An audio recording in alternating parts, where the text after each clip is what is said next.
Okay, in this tutorial I'm going to help you answer this task, which is to describe the main features of a drainage basin and explain how water moves through it.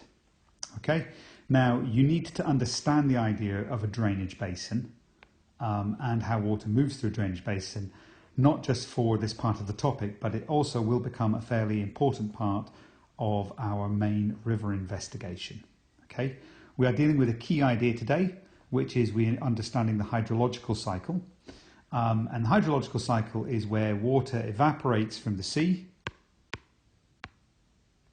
condenses into clouds, is transferred by the wind to another part of the landscape, rains, or what we call precipitation, hits the ground, and then returns back to the sea. And that's what you simply have always called, since you were a little kid, the water cycle. And the hydrological cycle is just a fancy name for the water cycle. Okay, so we are today starting to build an understanding of how water actually moves across the land part of the water cycle. Obviously, there is time when the water is in the atmosphere and in the sea as well, but what we're interested in is the transfer of water from the moment it hits the land to back to the sea again. Okay, so let's just have, before we go ahead and I answer this question for you, and I'll show you how to answer it, let's just have a little think about what is a drainage basin. Okay, so in this diagram you can see a central river flowing across the land. Okay, and actually it's made up of a number of smaller channels that join it, which are known as tributaries.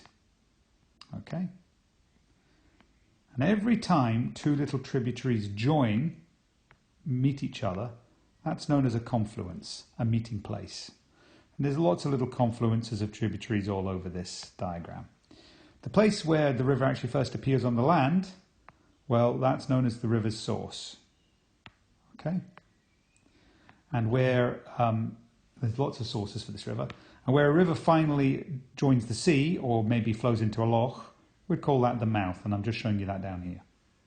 Okay, now a drainage basin itself is the area of land, I'm just going to highlight it in yellow here, that surrounds a river that is actually drained by that river. Now what that means is that when water falls on this area that I'm marking yellow, it will either fall directly into one of those little rivers that I've marked and be carried off back to the sea, or it will land maybe not near a river, but will actually eventually make its way to the river. And we'll be talking more about that in another lesson. But the bottom line is any water that falls in this yellow area shown in this diagram is going to end up in this river here and flowing past this point here. If a bit of water, and let me just drop a bit of water over here, was to fall over here, now it's not going to end up in this river here because it's not in this river's drainage basin. It's actually in this river's drainage basin. Okay?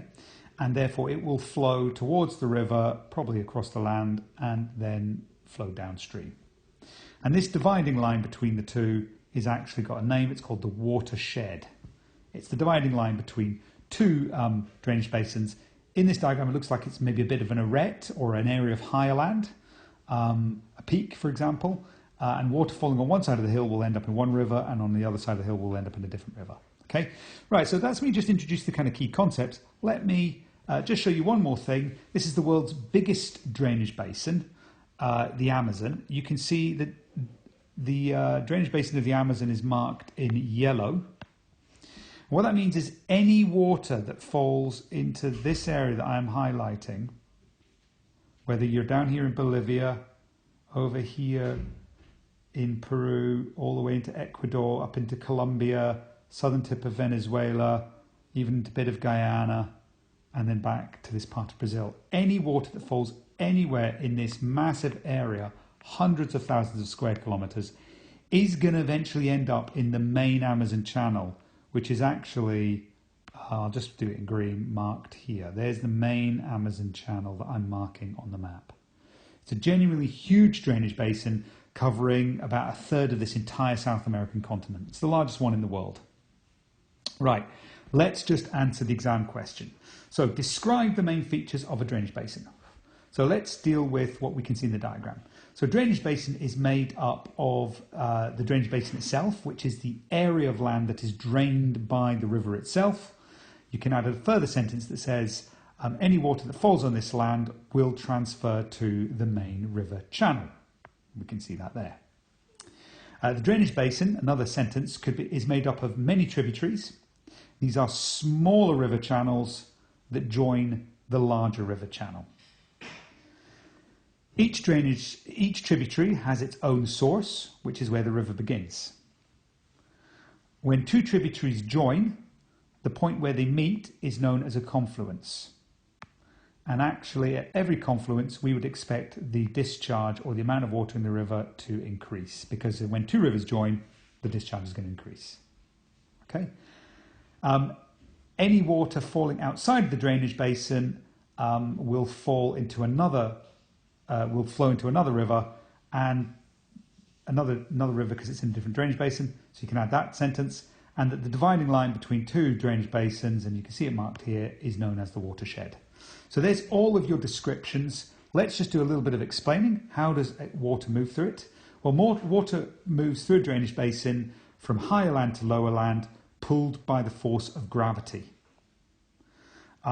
Before it arrives at a river, the water will transfer across the landscape, often across the surface or through soils or through rocks, until eventually converging with the river channel, at which point it will then move downstream and eventually end up in the sea.